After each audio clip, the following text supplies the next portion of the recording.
Here we are with a video of the interior of the camper. This is a Forest River Wolf Pup 18TO Black Label edition. So there you see the main bed, storage up above, which has stuff in it.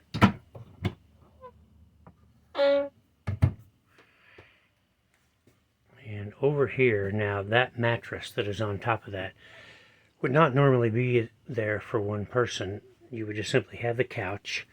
The couch has a little arm that folds down, and that mattress would not be in here. That's a bunk, and then the couch folds out to another bed, and the dinette, which again would just stay a dinette if one or two people were living in here, but the dinette does fold down into a bed. So there's actually room in here to sleep at least 7. You know, a couple of adults over there, about 3 kids in this area, maybe 4 depending on their size, and a couple of kids here.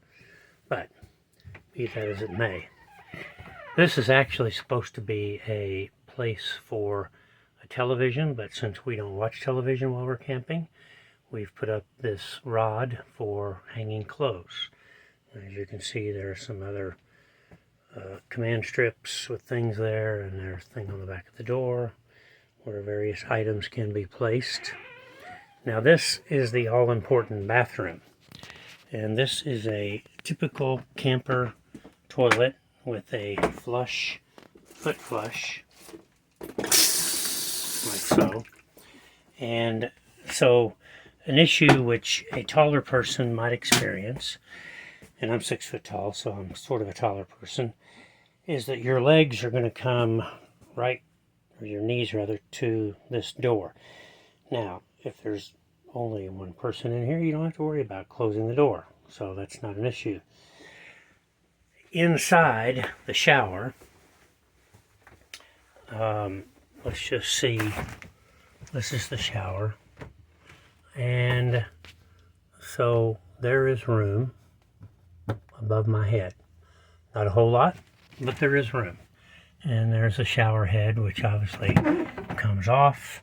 You don't have to have it spraying like that. There's a hot and cold water, and it actually does just fine. I mean, I've taken many a shower in here myself, and it works just fine. But it's, as many camper showers are, maybe a little tight.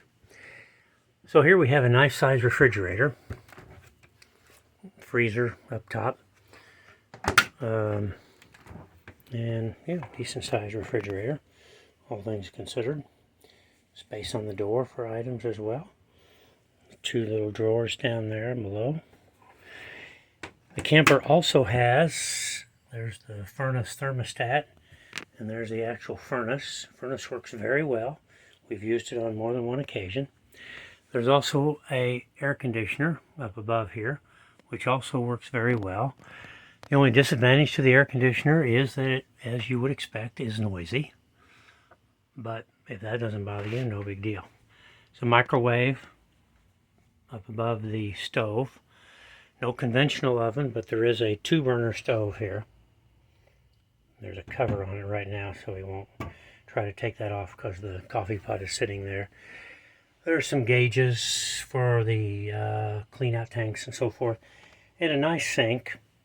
There's actually a cover for the sink, which if you want more workspace for food prep, you could put that on there.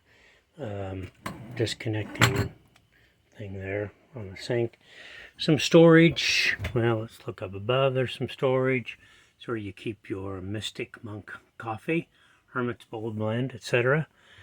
And there's a radio, which we very rarely use, and different controls, slide control, awning control, lights on the outside, those are lights. There's some storage under here as well for various sorts of utensils and so forth. There's actually also storage over here under the dinette, And this is, of course, where you keep your ingredients for the Black Manhattan and other goodies like pots and pans and skillets and so forth. There's also outside storage, which is of little consequence. So, at any rate, that's sort of the inside of the Wolf Pup Forest River 18TO Black Label. And if I remember to attach it, I'll attach a video which explains what's significant about the Black Label. Just a few little perks, but nothing that's a really big deal. Hope that's a good overview.